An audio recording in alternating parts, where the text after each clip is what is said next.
వాళ్ళకి చెప్పాను, control room నుంచి నెక్స్ట్ మినిట్కి అతనికి వార్నింగ్ వెళ్లాల్సిన అవసరం ఉంది. నీకు చెప్పిన ప్లేస్ నుంచి కాకుండా వేరే ప్లేస్ నుంచి ఇస్తున్నావు, ఇది తప్పని చెప్పి కరెక్ట్ చేయాలి. అప్పటి కూడా కరెక్ట్ కాకపోతే యాక్షన్ తీసుకోవాలి. అదే సమయంలో ఇంకొక పక్క మీరు చూస్తే నేను IVRS పంపిస్తున్నా, మళ్ళీ నా వాయిస్తేనే పంపిస్తా. అవసరమైతే ఎవరైనా ₹1 అవినీతి చేశారన్నా వాళ్ళని కూడా వదిలిపెట్టను. పేదవాళ్ళకి ఇచ్చే సహాయాన్ని పూర్తిగా బాధ్యతగా ఇవ్వాల్సిన అవసరం ఉంది. దాంట్లో కూడా నేను చూసి సాటిస్ఫాక్షన్ లెవెల్ చూస్తున్నా. నేను ఏ ప్రోగ్రాం కూడా రేపు రాబోయే రోజుల్లో RTC బస్ స్టేషన్ బస్సులో మీరు ఎక్కితే ఆడ QR కోడ్ ఉంటుంది. QR కోడ్ కానీ మీరు డౌన్లోడ్ చేసుకుని మీ ఒపీనియన్ ఇస్తే ఇమీడియట్ నాకు చేరుతుంది. నేను అక్కడి నుంచి యాక్షన్ స్టార్ట్ చేస్తాను. ఒక హాస్పిటల్లో, ఒక రైతు బజార్లో, లేకుంటే ఎక్కడికి పోయినా ఇవన్నీ మీరు ఉపయోగించుకోగలిగితే టెక్నాలజీని, తద్వారా నాకు ఇన్ఫర్మేషన్ అన్నా క్యాంటీన్లో కూడా అదే పరిస్థితి తీసుకొస్తున్నాం.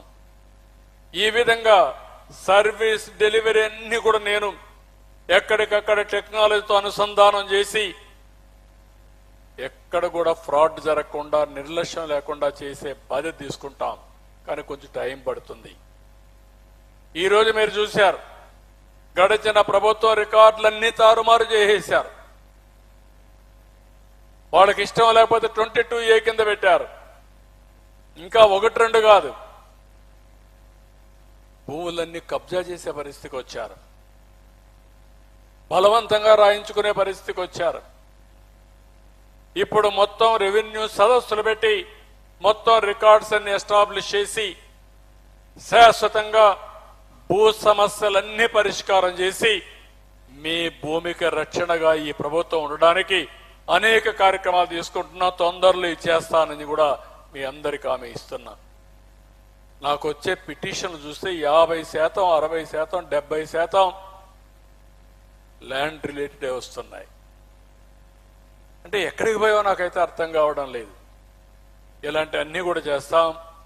రెండోది కూడా మీరు చూస్తే ఈరోజు ఇక్కడికి వచ్చినప్పుడు ఏదైతే యూనివర్సిటీ కూడా ఒకసారి సమీక్ష చేస్తాం.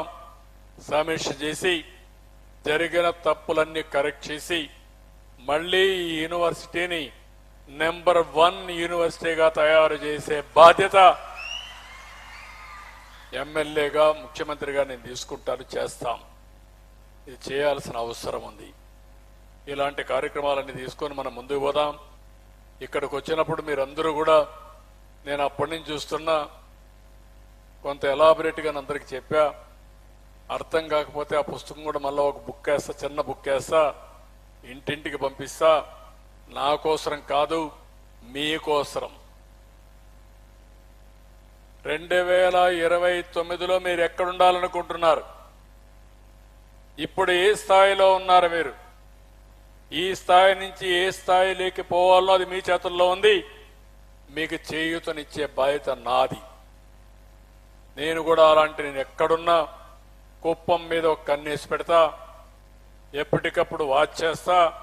వాచ్ చేసి మిమ్మల్ని అందరికీ న్యాయం చేసే బాధ్యత నేను తీసుకుంటానని చెప్పి నేను మీ అందరికీ తెలియజేస్తూ, ఈరోజు ఇక్కడికి వచ్చిన మీరు ఒకరు 10 మందికి చెప్పాలి, 10 మంది 100 మందికి చెప్పాలి. డౌట్స్ ఉంటే క్లారిఫై చేసుకోవాలి. అసాధ్యాలు అవగాహన పెంచుకోవాలి. ఇవన్నీ చేసి మీరు ముందుకు పోవాల్సిందిగా మరొక్కసారి కోరుకుంటూ, అయితే మొదటి మీటింగ్ చూశాను, చాలా ప్రశాంతంగా విన్నారు. ఇది విన్నారంటే నాకు అర్థమైంది మీలో కూడా శ్రద్ధ ఉంది.